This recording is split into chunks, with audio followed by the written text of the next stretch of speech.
Rosita's POV. Uy, Onel, ang aga mo naman. Wala ka bang trabaho ngayon? Narinig kong samit ni nanay nang labasin niya kung sinong bisita ang tumatawag sa labas. Hindi ko na napigilang pang mapahilot sa sarili kong sentido. Kakatapos ko lang makipag-usap sa sugo ng tagahanga ko na nagbigay ng sangkatutak na regalo. Heto na naman si Onel. Ano ba? Gusto ko lang namang tahimik na buhay. Pero bakit lalong gumulo yata ang sitwasyon ko? Walang gana akong tumayo at naglakad palabas ng bahay. Naabutan ko si Unel na hindi magkanda o gaga sa mga bitbit niyang iba't ibang klaseng prutas at gulay.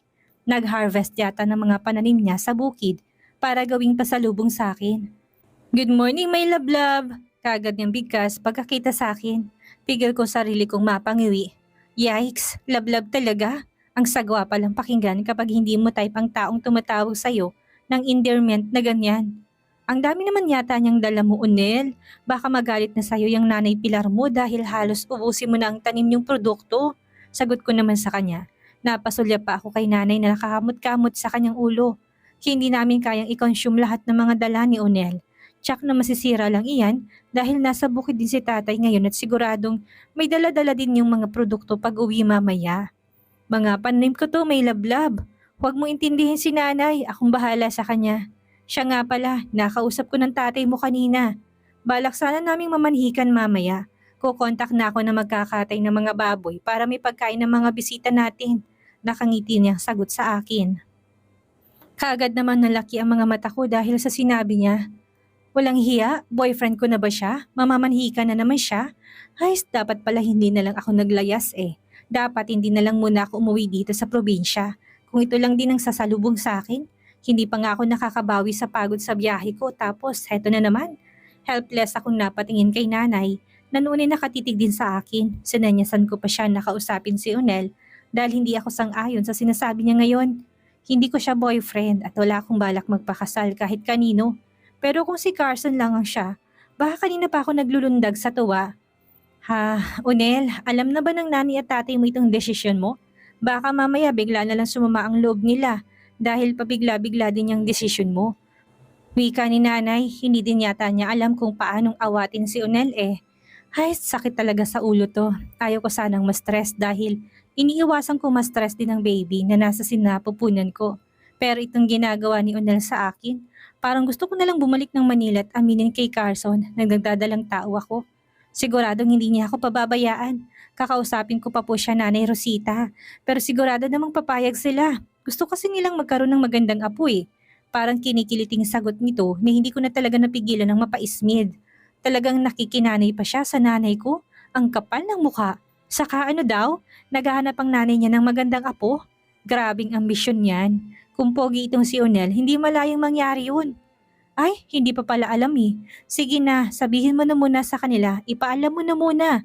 Pilit ang iting sagot naman ni nanay. Kulang na lang ipagtabuyan niya na si Unel at nang paalisin na ito. Sinabi niya na iuwi ng mga daladalang mga gulay at prutas pero kumaripas lang ng takbo. Kamot ulo na lang tuloy si nanay habang sinusundan to ng tingin. Ang tigas ng ulo ng batang yun. Ano bang nakita niya sa'yo at noon pa manipatay na patay na siya sa'yo? Bigkas ni nanay, nainis naman ako na pabuntong hininga. Pagdating ng mga kapatid ko mamaya, Nay, sabihin niyo po na dalhin sa bahay nila Onel ang mga prutas at gulay na yan. Bigkas ko. Hindi ko na talaga alam kung anong gagawin ko sa Onel na yon para tumigil na. Nakakasura na rin kasi talaga eh. Kahapon pa siya nangungulit. Pangalawang araw ko pa lang dito sa baryo namin pero puro konsumisyon ang inabot ko. May secret admirer ako na nagpadala ng sangkatutak na regalo. Tapos dumagdag pa itong si Onel. Yan din ang balak kong gawin mamaya. Nakakahiyang ginagawa ng batang yun. Baka mapulaan pa tayo ng mga kapitbahay natin. At isipin nila na ginagatasan natin ang maliligaw mong iyon, Rosita. Bigas ni nanay. Hindi ko napigilan ang mapangiwi. Dagdagan pa sa alalahanin ko tong mga marites naming kapitbahay. Kapag malaman nila na buntis ako at hindi ko kasamang ama ng batang nasa sinapupunan ko, mas lalo akong malalagot. Magiging main topic talaga ako nito sa mga umpukan. Sige na anak, ituloy mo na yung pagkain mo. Pagkatapos mong kumain, magpahinga ka na ulit. Alam ko hindi maganda ang pakiramdam mo. Nakangiting bigkas ni nanay. Ngumiti naman ako sa kanya sabay tango. Sige po nay, salamat po. Pasensya na po kung hindi muna ako makakatulong sa mga gawaing bahay. Para pong nanghihina pa rin ako.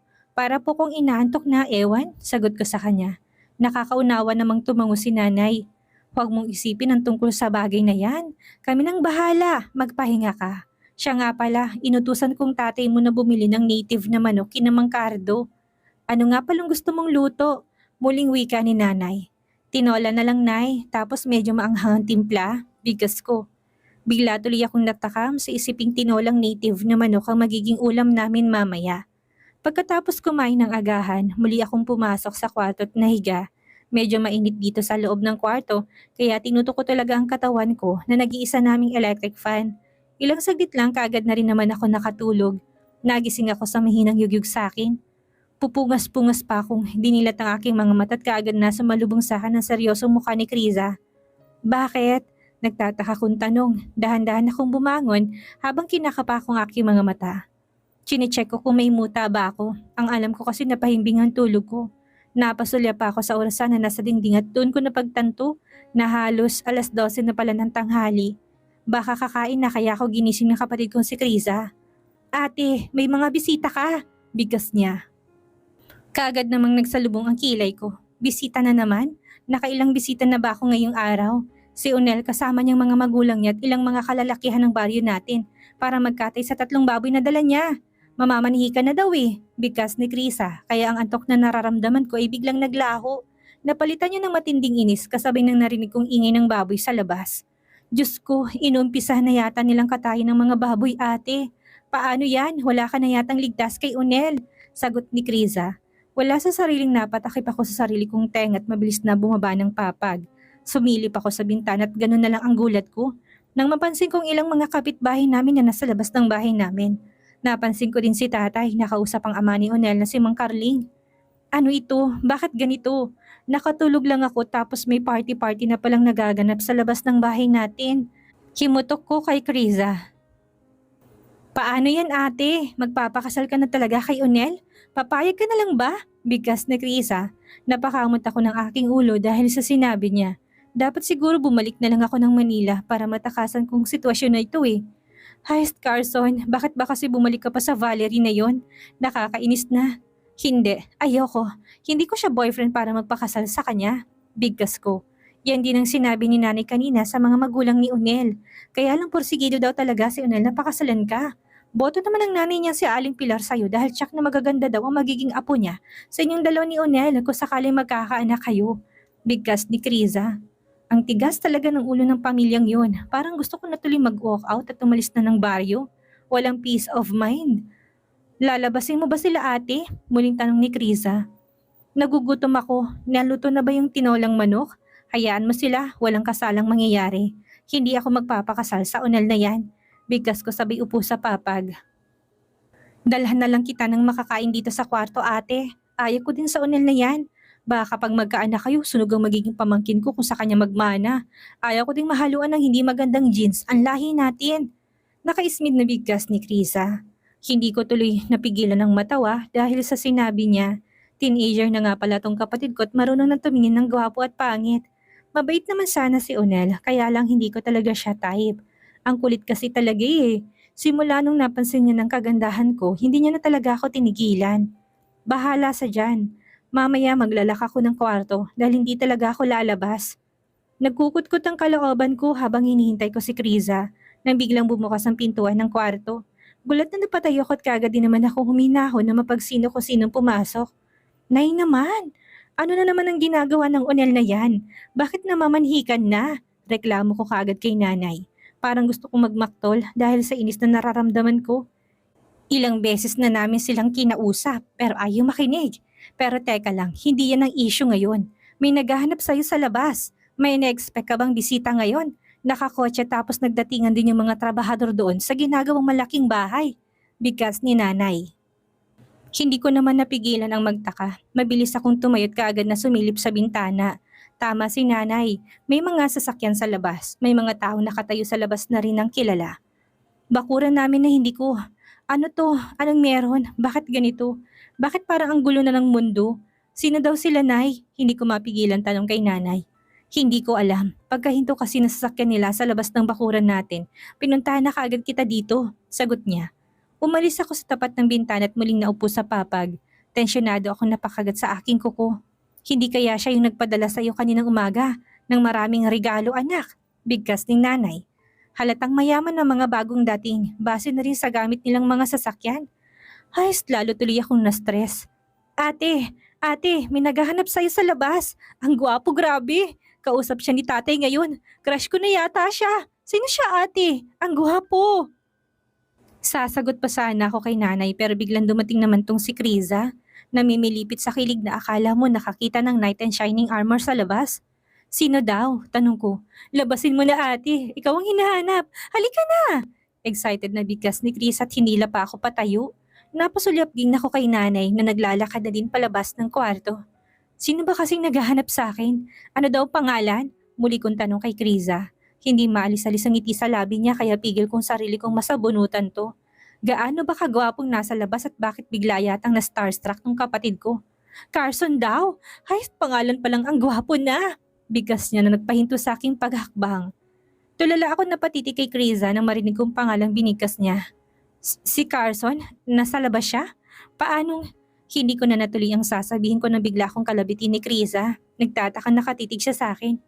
Oo, Carson nga daw ang pangalan. Kilala mo ate? Tanong niya sa akin.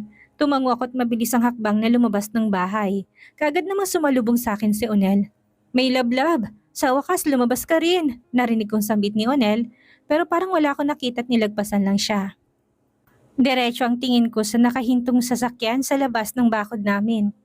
At ganoon na lang ang paglandas ng luha sa aking mga mata nang makita ko si Carson na nakatayo doon. Halos takbuhin namin ang pagitan namin para lang makalapit kami sa isa't isa. Rosita! Narinig kong bigkas niya kasabay ng mahigpit niyang pagyakap sa akin. Hindi ko naman napigilan ang mapahaguluhol ng iyak. Ilang sandali din kaming nanatili sa ganoong sitwasyon. Naririnig ko pa ang bulungan ng mga taong nakapaligid sa amin. Lahat sila nagtataka kung sino daw bang lalaking kayakap ko. Talaga bang nandito ka? Talaga bang sinundan mo ko? Humihikbi kong bigkas kasabay ng pag-angat ng ulo ko. Gusto kong titigan ang kanyang gwapong mukha pero noong ginawa ko naman yon, labi niyang kaagad na sumalubong sa akin. Binigyan niya ako ng makapugtong hiningang halik sa labi na kahit siguro mga chismosa sa paligid namin, hindi makapaniwala sa nasaksihan. Yes, nandito ako. Sinundan kita, sweetheart. Hindi ko kayang mawala ka sa akin. Bigkas niya sa akin pagkatapos niyang pakawalan ng labi ko. Hindi ko na napigilan ang sarili ko. Muli ako napayakap ng mahigpit sa kanya. Thank you. Akala ko talaga wala ka nang pakialam sa akin eh. Muling bigkas ko. Naramdaman ko naman ang paghaplos niya sa likuran ko. Pwede ba naman yun? Ikaw ang buhay ko kaya susundan talaga kita. Kahit saan ka magpunta. Bigkas niya habang baka sa boses niya ang galak. Ayaw ko sanang humiwalay sa kanya pero nang mapansin ko na nakatayo na sa tabi namin. Sila Mommy Juliana at Daddy Cairo, wala na akong nagawa pa kung hindi ang kumalas sa pagkakayakap ni Carson. Nakakahiya naman kung hindi ko sila babatiin at i-welcome sa baryo namin. Kamusta iha? Ano bang nangyari? Bakit bigla ka na lang umalis? Kaagad na seryosong tanong ni Mommy Juliana. Baka sa maganda nitong mukhang pagod dahil siguro sa mahabang biyahe. Hindi ko tuloy mapigilang makaramdam ng hiya sa kanya. Napakabait niya sa akin para umalis na lang basta-basta, hindi man lang nagpapaalam sa kanila. Hayaan mo na, ikaw nga noon konting tampuhan natin bigla ka na lang din naglalayas. Sabat naman ni Daddy Cairo. Pigil ko tuloy ang matawa, napaisbig naman si Mommy Juliana bago niya ako mahigpit na niyakap. Salamat naman at ligtas ka iha. Alam mo bang sobrang sumasakit ng ulo ko kay Carson? Mula kahapon, walang ibang ginawa ko hindi ang mag-alburuto. Ikaw ang hinahanap niya. Bigkas niya pagkatapos niya akong pakawalan sa pagkakayakap sa kanya. Sasagot pa sana ako pero muli namang umiksena si Onel. Mabilis siyang nakalapit sa amin at akmang hahawakan niya sana ako sa kamay pero naging maagap si Carson. Shit, what are you doing? Galit na bigkas ni Carson sabay tulak kay Onel. Akmang muli pa sanang lalapit si Onel pero mabilis nitong binigwasan ni Carson. Kagad tuloy ako napalapit sa kanya, tinawakan ko siya sa braso. Mabuti na lang at natakot yatang mga kababaryo ko sa mga kasama nilang malalaking katawang na tao kaya walang sino man sa kanilang nangahas na makialam. Tahimik lang silang nanunood habang takang-taka sa mga nasasaksihan nila. Susugurin pa sana ulit ni Carson na nakahandusay na si Onel sa lupa pero kagad ko nang inawat. Seryoso ko siyang tinitigan sa mga mata sabay iling. Baka mapuruhan at maging kriminal pa ang future husband ko. Heist, nung naghagis ng kakulitan ng langit. Sinalo na yata lahat ni Onel eh. Diyos ko, nasuntok na nga. Narinig kong bigas ni nanay. Mabilis silang dalaw ni tate na naglakad palapit sa amin habang nakasunod naman ang umiiyak na si Aling Pilar. Nakahandusay ba naman sa lupang anak mo na walang malay? Talagang mag-hysterical ka. Kinakabahan tuloy ako ngayon na baka napuruhan tong si Onel sa kamao ni Carson. Who is he? Bakit gusto niyang hawakan ng girlfriend ko? Galit na bigkas ni Carson. Natigilan naman sila nanay. Mabuti na lang at mabilis na nakabawi sa pagkabigla sila Mommy Juliana. Nagkusa na siyang harapin sila nanay at tatay. Hello, ako si Juliana and my husband Cairo and I. He is my anak, Carson Velasco Sandoval. Nandito kami para hingin sa kamay niya si Rosita at nang maikasal na sila ng anak namin sa lalong madaling panahon. Narinig kong bigas ng sobrang ganda kong future biyana na si Madam Juliana. Halos kasing edad lang ito ni nanay pero kung sa poise at pabataan tignan, milya-milyang layo nito. Boyfriend ng anak ko ang anak mo? Wala sa sariling tanong ni tatay. Nakangiting kagad na tumango si Mami Juliana.